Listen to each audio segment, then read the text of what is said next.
Good morning students.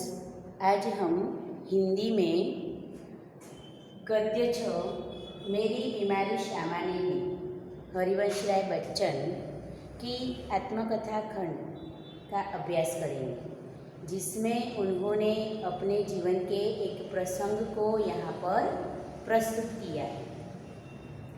आप ये नाम सुनकर आपको ऐसा लगेगा कि बच्चन यानी कि हमारे जो अभिनेता है वो तो नहीं, लेकिन जो हमारे अभिनेता अमिताभ बच्चन है उनके पिताजी, अमिताभ बच्चन के पिताजी का नाम हरिवंश राय था।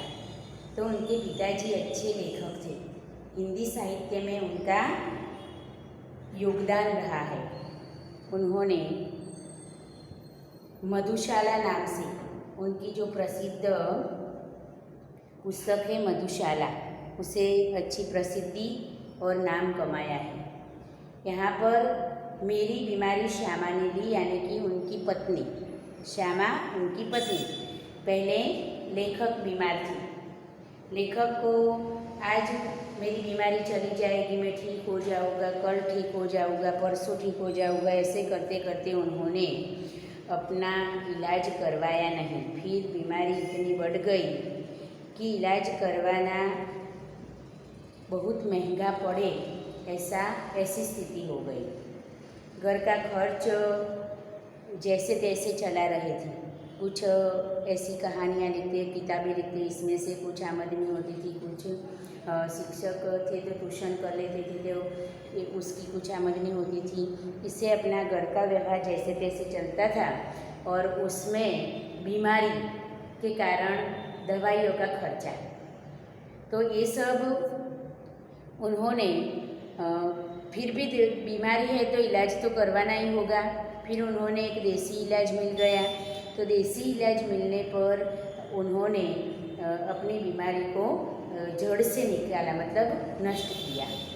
यहाँ पर वो दवाइयाँ लेने के लिए तैयार नहीं थे, पर उनकी पत्नी ने कहा कि यदि आप दवाइयाँ नहीं लोगे या डॉक्टर को नहीं दिखाओगे तो मैं मर जाऊंगी। और उनकी पत्नी तो बीमार थी ही, पर उनकी पत्नी ने अपनी पति की चिंता कम करने के लिए अपने आप को स्वस्थ होने का दिखावा किया और इस तरह उन्होंने अपने पति को चिंता मुक्त रखकर उनकी बीमारी को नष्ट करने में मदद भी की, उनकी सहाय की, उनकी सेवा की। और जिस दिन लेखक ने स्वस्थ रूप से खाना खाया, स्वस्थ रूप से खाना खाना मतलब जब हम बीमार होते हैं तो हमें डॉक्टर बोलते हैं कि ये नहीं खाना, वो नहीं खाना, ऐसा करना, वैसा करना, लेकिन जब हम पूरी तरह से रोग मुक्त हो जाते हैं तो हमें सब कुछ मनपसंद खाने को मिलता है। तो उसी तरह लेखक ने भी जिस दिन स्वस्थ रूप से खाना खाया, उस दिन से तब तक उनकी पत्नी ने अपनी बीमारी को दबाए रखा था और वह बीमार होने के बावजूद भी स्वस्थ होने का दिखावा कर रही थी। तो अब उनका वह दिखावा कब तक चलेगा, क्योंकि रोग जब बढ़ जाता है तो उसको सहना असह्य हो जाता है। इसलिए उनकी बीमारी जिस दिन लेखक स्वस्थ रूप से खाना खा सके यानी कि पूर्ण रूप से स्वस्थ हुए, उसी दिन से उनकी पत्नी ने खटिया पकड़ ली, मतलब बीमार हो गई और 6 महीने बाद उनकी पत्नी की मृत्यु हो गई। एक दिन उनकी पत्नी ने कहा था कि आपकी बीमारी मुझे लग जाए, तो जैसे उस दिन उसकी जीभ पर सरस्वती आकर बैठ गई और उसका कहना सच हो गया कि लेखक स्वस्थ हो गए और बीमार कौन पड़ गया, उनकी पत्नी। इसलिए लेखक कहते हैं कि मेरी बीमारी श्यामा ने ली। मैं जो बीमार था तो मेरा दुख, मेरा दर्द मेरी पत्नी ने ले लिया। तो हम देखेंगे कि लेखक किस तरह अपना गुजारा कर रहे थे, किस तरह अपना गुजरान चला रहे थे और बीमारी के कारण उन्हें क्या क्या सहन करना पड़ा, किस तरह अपने रोग से वह मुक्त हुए। यह बात उनके जीवन की यह कठिनाई या दर्द भरा जो समय था उसको उन्होंने किस तरह यहाँ पर उसका विवरण किया है वह हम देखेंगे। सबसे पहले हम उसका लेखक परिचय समझ लेते हैं। तो जन्म हरिवंश राय बच्चन जन्म 1907 ईस्वी सन और निधन 2003 में हुआ। हिंदी साहित्य में हरिवंश राय बच्चन का नाम उनकी एकमात्र कृति से अमर हो गया। मैंने आपको बताया कि कौन सी कृति, तो मधुशाला। तो उन्होंने उस मधुशाला से अच्छी प्रसिद्धि पाई, एकमात्र कृति से अमर हो गया। हालांकि विपुल मात्रा में साहित्य सर्जन किया है, यानी कि अन्य साहित्य सर्जन उन्होंने अधिक किया है, पर उन्हें अच्छी नामना प्रसिद्धि ये पुस्तक से मिली है। बच्चन छायावादोत्तर काल के कवियों में बच्चन एक विशिष्ट सर्जक रहे हैं। इलाहाबाद विश्वविद्यालय के अंग्रेजी के अध्यापक के रूप में, तत्पश्चात दिल्ली में सरकारी सेवा, आकाशवाणी और 2-1 अन्य स्थलों पर उन्होंने सेवाएं दी हैं। भारत के एक विशिष्ट कवि के रूप में राष्ट्रपति जी ने उन्हें राज्यसभा का सदस्य मनोनीत किया था। प्रारंभिक नौकरी पायोनियर प्रेस में की थी। मधुशाला के कवि के रूप में बच्चन जी को इतनी शोहरत मिली कि उनकी मधुशाला का सभा सम्मेलनों, कवियों, गोष्ठी आदि में होता था। मधुशाला में जो कुछ भी उन्होंने लिखा था कवि, तो उसका कवि सम्मेलनों में भी उल्लेख होता था, सभाओं में भी उल्लेख होता था, और कवियों की गोष्ठी जब होती थी तब भी इसकी चर्चा होती रहती थी। लोग बड़ी संख्या में उमड़ते थे। कैम्ब्रिज यूनिवर्सिटी से जॉन प्रेस्ट नामक कवि के समग्र वाङ्मय पर उन्होंने पीएचडी की थी। केंद्रीय मंत्रालय दिल्ली में हिंदी विशेषज्ञ के रूप में अप्रतिम कार्य किया था। उन्हें कई पुरस्कार भी प्राप्त हुए। साहित्य अकादमी पुरस्कार और पद्म विभूषण आदि पदवियों से उनका सम्मान किया गया। तीर पर कैसे रुकूं मैं आज, लहरों का निमंत्रण, और इस पार प्रिय तुम हो, मधु है उस पार न जाने क्या होगा जैसी काव्य पंक्तियाँ आज भी लोगों की जबान पर होती है। मधुशाला, निशा निमंत्रण, सप्तसंगिनी, मिलन यामिनी, आकुल अंतर और एकांत संगीत नामक इनके सुप्रसिद्ध काव्य संग्रह है। तो क्या भूलूं क्या याद करूं, नीड़ का निर्माण फिर, बसेरे से दूर और 10 द्वार से सोपान तक शीर्षक से 4 खंडों में लिखी उनकी आत्मकथा है। मेरी बीमारी श्यामा ने ली आत्मकथा अंश है, जो क्या भूलूं क्या याद करूं में से लिया गया है। क्या भूलूं क्या याद करूं नामक उनकी जो आत्मकथा है उसमें से यह खंड लिया गया है। बच्चन जी की प्रथम पत्नी का नाम श्यामा था, जो सही अर्थ में एक आदर्श जीवन संगिनी थी। श्यामा की बीमारी उसकी खुद की न होकर बच्चन जी की थी, जो सेवा करते करते ले ली गई थी। बच्चन जी का यह मंतव्य श्यामा की पति भक्ति, कर्तव्यपरायणता और निष्ठा का प्रतीक है। प्रस्तुत आत्मकथा में श्यामा की बीमारी का दर्दनाक और कारुण्य सभर निरूपण मिलता है, तो दूसरी ओर कवि की भावुकता और संवेदनशीलता का प्रगटीकरण मिलता है। क्या भूलूं क्या याद करूं श्री हरिवंश राय बच्चन की आत्मकथा है। हिंदी के इस सुप्रसिद्ध कवि ने अपने संस्मरण बड़े ही ढंग से आलोकित किए हैं।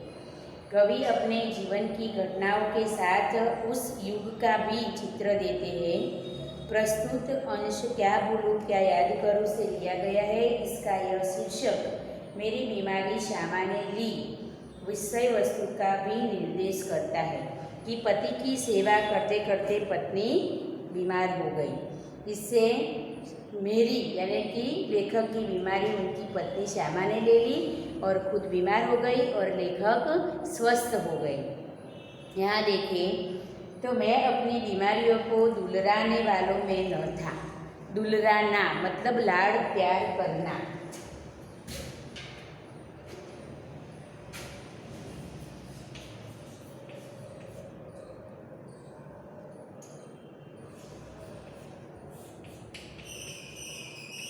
लाड़ प्यार करना। कभी कभी लोग अपनी बीमारी को ज़्यादा लाड़ प्यार करते हैं। मतलब बीमार होने पर ऐसा हुआ वैसा हुआ, ये नहीं होना चाहिए, मैं नहीं कर सकता, इस तरह से ज़्यादा लाड़ प्यार करते हैं, जिससे वह जाने का नाम ही नहीं देती। पर लेखक का स्वभाव कुछ अलग है। लेखक ऐसा करते हैं कि जब वो बीमार होते हैं तो ज़्यादा काम करते हैं। हम सब क्या करते हैं, जब बीमार होते हैं तो आराम करते हैं, मुझसे नहीं हो पाएगा ऐसा करके हम सो जाते हैं या पूरा दिन आराम करते रहते हैं। लेकिन लेखक इससे विरुद्ध जब भी बीमार होते थे तो ज़्यादा काम करते थे और मार के पीछे भूत भागे जैसी कहावत यहाँ सिद्ध करते थे कि मारने से ही भूत भागता है, उसी तरह बीमारी को ज़्यादा कष्ट देने से, यानी कि शरीर को हम विश्राम नहीं देंगे तो उससे ज़्यादा कष्ट होगा, तो आपो आप उनमें जो भी बीमारी है वह चले जाएगी। तो उसी तरह लेखक कहते हैं कि मैं बीमारी को दुलराने वालों में न था, यानी कि लाड़ प्यार करने वालों में नहीं था।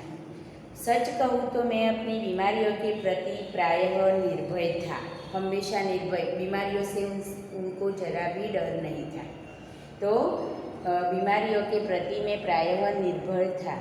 शायद मैंने गांधी जी के ही लेख में कहीं पढ़ा था, गांधी जी के लेख में उन्होंने पढ़ा था कि बीमारी होना अपराध है, क्योंकि गांधी जी तो बीमार होना अपराध मानते थे, क्योंकि उनके हिसाब से ये मानते थे कि यह शरीर कोई कचरा पेटी नहीं कि जिसमें जो मन चाहा वो फेंक दिया।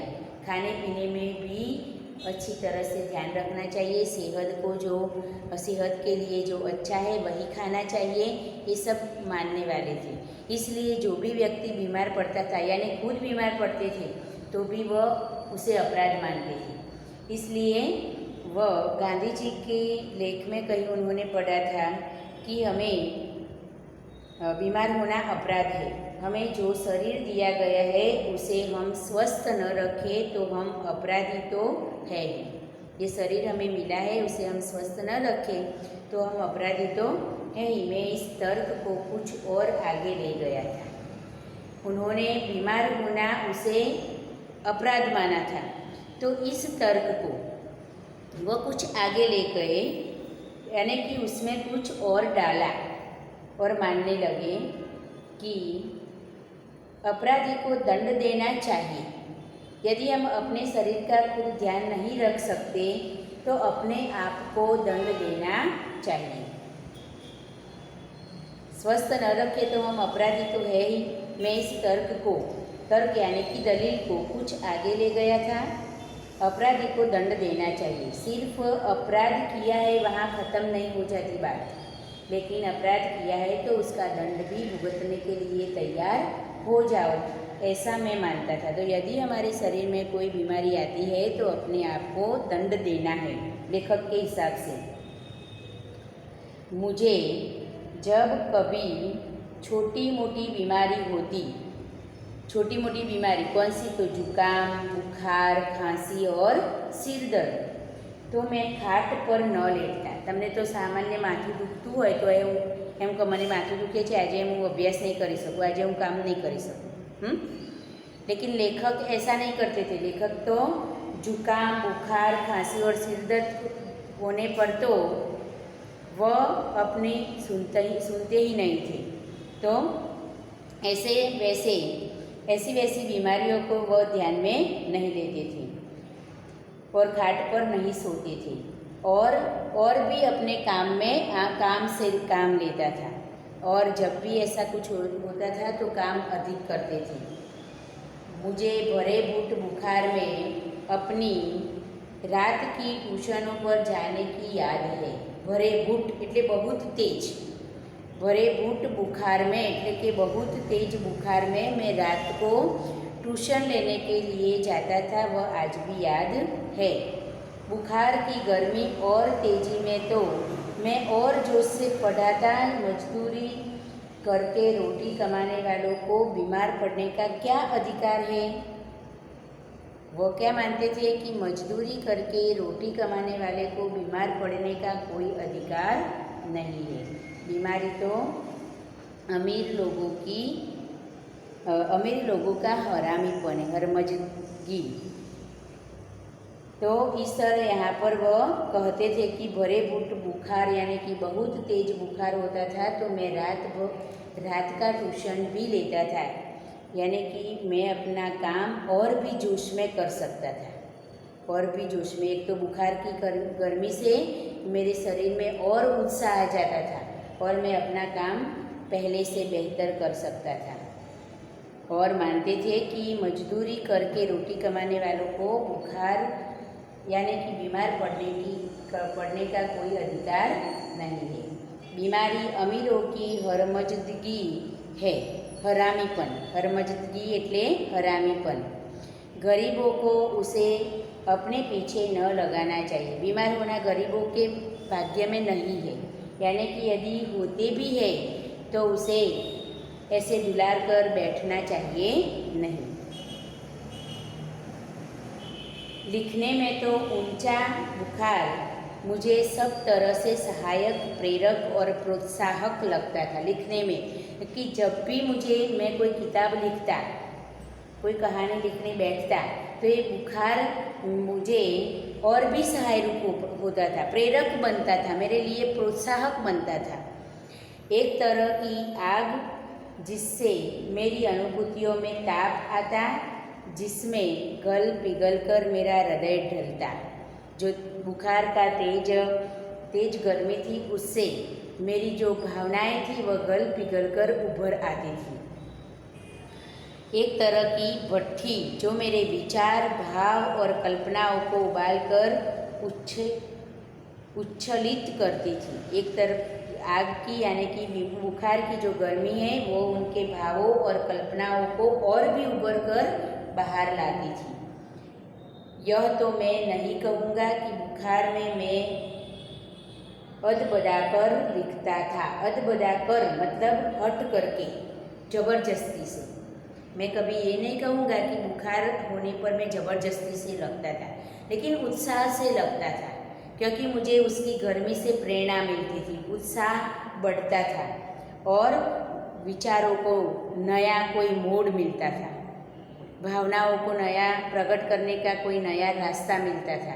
इसलिए मैं बुखार में तो और भी अच्छी तरह से लिखता था और लिख सकता था। अगर मैं अदबदाकर मतलब हट करके मैं नहीं लिखता था, पर अगर मैं लिखना चाहता तो बुखार मेरे लिए कोई बाधा नहीं बन सकता था।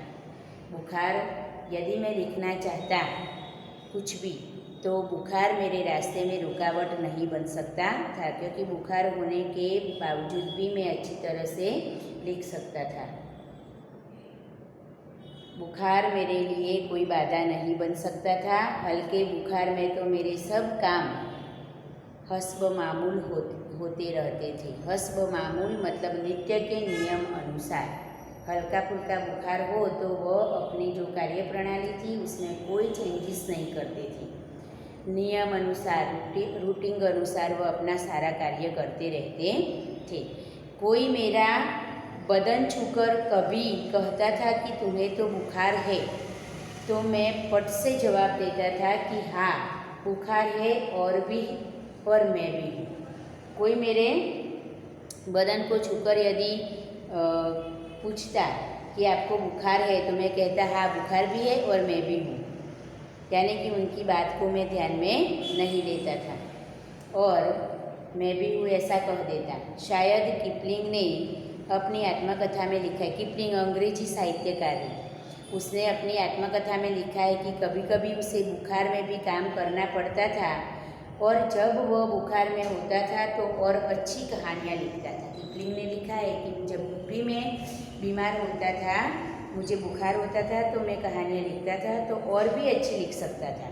बुखार में कम लिखने की मुझे याद नहीं है और कभी मैंने बुखार होने के कारण कुछ कम लिखा है ऐसा मुझे याद नहीं है। वह कैसा बन पड़ा इसका निर्णय मैं न देना चाहूँगा। प्रसंगवश मुझे याद आ गया है कि अपनी दो चट्टानों की दो सबसे बड़ी कविताएं सात्र के नोबेल पुरस्कार ठुकरा देने पर और दो चट्टान अथवा सिसिफस बरक्स हनुमान मैंने प्लूरिसी में पढ़े पढ़े लिखी थी।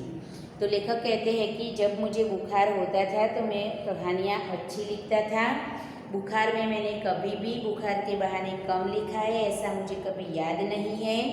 और उन्होंने वह कहना चाहते हैं कि मुझे आज भी वह प्रसंग याद है जब मुझे भरा घुट बुखार था, तब मेरे दो चट्टानों की दो सबसे बड़ी कविताएं उन्होंने लिखी थी। तो जिसे सात्र के नोबेल पुरस्कार ठुकरा देने पर और दो चट्टान अथवा सिसिफस बरक्स जे हनुमान, वो दोनों कविताएं उन्होंने प्लूरिसी में पढ़े पढ़े लिखी थी। फेफड़ों में पानी भर जाना प्लूरिसी एटले। तो उन्होंने ये दोनों कविताएं कि दो चट्टान की दोनों कविताएं कि नोबेल पुरस्कार ठुकरा देने पर दो चट्टान और सिसिफस बरक्स हनुमान, ये दोनों कविताएं उन्होंने प्लूरिसी में लिखी थी।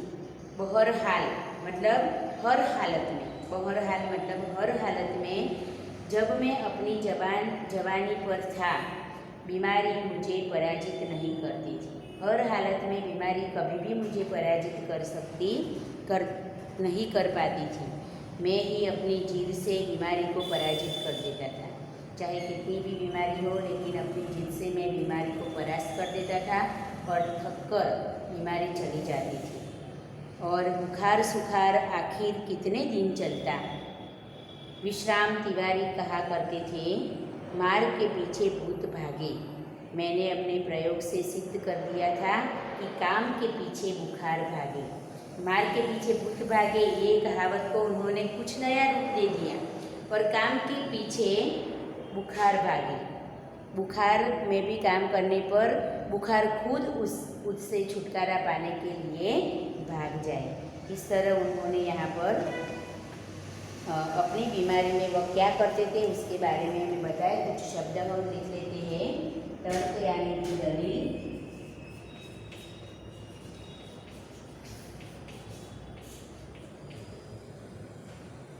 भरे भूत એટલે कि बहुत तेज, भरे भूत बहुत तेज, बहुत तेज। हर मजदूरी એટલે હરામીપણ, हर मजदूरी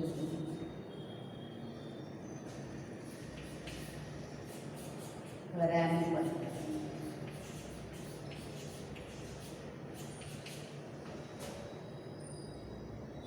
हद बदा कर ने हट करके, हद बदा कर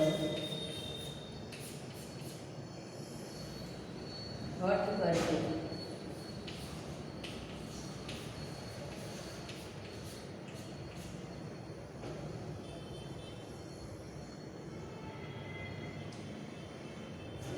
हस्ब मामूल એટલે કે નિત્ય કે નિયમ અનુસાર।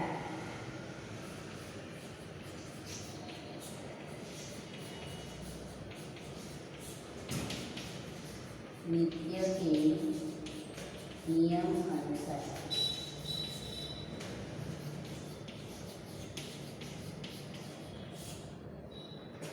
हस्ब मामूल नित्य के नियम अनुसार।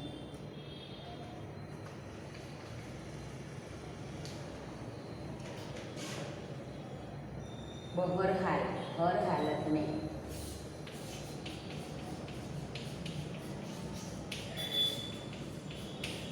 हर हालत में। इतने सारे शब्द आप अपनी नोटबुक में लिख लो।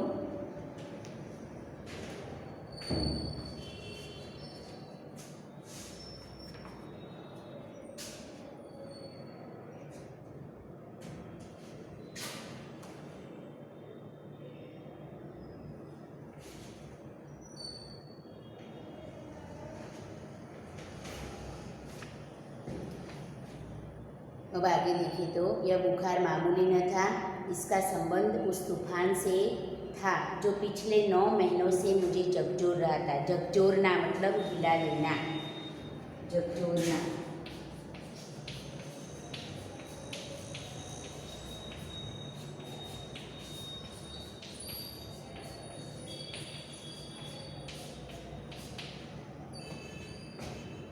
आज तक लेखक क्या कर रहे थे, तो जब भी बीमार पड़ते थे तो वह ज़्यादा लिखते थे, फिर थोड़े दिन बीमारी रहती थी, फिर वह स्वस्थ हो जाते थे। पर इस बार ऐसा नहीं हुआ, 9 महीने तक वह बीमार रहे। इस बार मामूली न था बुखार, इसका संबंध उस तूफान से था जो मुझे पिछले 9 महीनों से झकझोर रहा था और जो शांत होने से पूर्व सबसे अधिक विध्वंसक झटका मुझको दे गया था। शांत होने से पहले કે આગ લાગી હોય તો ઓલવાવાની હોય એના પહેલાં વધારે ભડકી ઉઠે, એવી જ રીતે અહીંયા શાંત થયા પહેલાં उनकी जो बीमारी थी वह भारी झटका उन्हें दे गई। स्कूल बंद था उस समय, आर्थिक रूप से उन्हें बहुत कुछ सहना पड़ा। उस समय स्कूल भी बंद था, ट्यूशनों पर मैं जाता था, उनकी आमदनी की मुझे ज़रूरत थी क्योंकि ट्यूशन जाऊँगा, ट्यूशन करवाऊँ तो ही घर का गुजरान चलेगा, कुछ पैसे खर्च करने के लिए मिलेंगे, इसलिए वह ज़रूरी था। किताबों की बिक्री अभी नियमित नहीं थी, जो भी किताबें लिखते थे वह भी नियमित रूप से नहीं बिकती थी, जिससे कोई आमदनी नहीं होती थी। कर्ज सिर पर चढ़ा हुआ था, दूसरों से जो कर्ज लिया था वह भी, उसका ब्याज भी मुझे चुकाना था। बुखार 10 दिन चला, 20 दिन चला, महीने भर चला तो 2 महीने चला, जुलाई आ गई। ऐसे ऐसे बुखार तो दिन प्रतिदिन चलता ही रहा और ऐसे करते करते जुलाई महीना आ गया। तो जुलाई आ गई, अब बुखार के साथ ट्यूशन पर ही जाना न होता, दिन भर स्कूल में पढ़ाना भी पड़ता था। पहले तो बुखार था, छुट्टियाँ थी तो वह ट्यूशन पर ही जाते थे, अब तो उन्हें स्कूल भी जाना पड़ता था। इसलिए लेखक कहते हैं कि सिर्फ ट्यूशन ही नहीं पर स्कूल भी जाना पड़ता था, शरीर को और भी काम में व्यस्त रखना पड़ता था। और क्यों रखना पड़ता था, क्योंकि घर की हालत इतनी अच्छी नहीं थी कि जिससे वो बैठे बैठे घर परिवार का गुजरान चला सके। तो अपने परिवार को उनकी ज़रूरियात पूरी करने के लिए उन्हें आमदनी की अत्यंत आवश्यकता थी, इसलिए वह ट्यूशन पर भी बीमारी में जाते थे। और इस तरह उन्होंने कैसी कैसी परिस्थितियों से अपना जीवन गुजारा है यह यहाँ पर हमें बताया गया इस अंश में। तो हम उसके बाद वाले वीडियो में यानी कि बाद में यह इकाई आगे पढ़ेंगे। आज की वीडियो में हमने जहाँ तक पढ़ा है वहाँ तक आप एक एक लेखक परिचय को तैयार करना और मैंने जितने भी शब्द यहाँ पर आपको लिखवाए हैं वो सारे शब्दों के अर्थ अच्छी तरह से समझ लेना, याद कर लेना और जितना पैराग्राफ चला है उसमें से 5 हेतुलक्षी प्रश्न आप बना सकते हो। अच्छा, थैंक यू।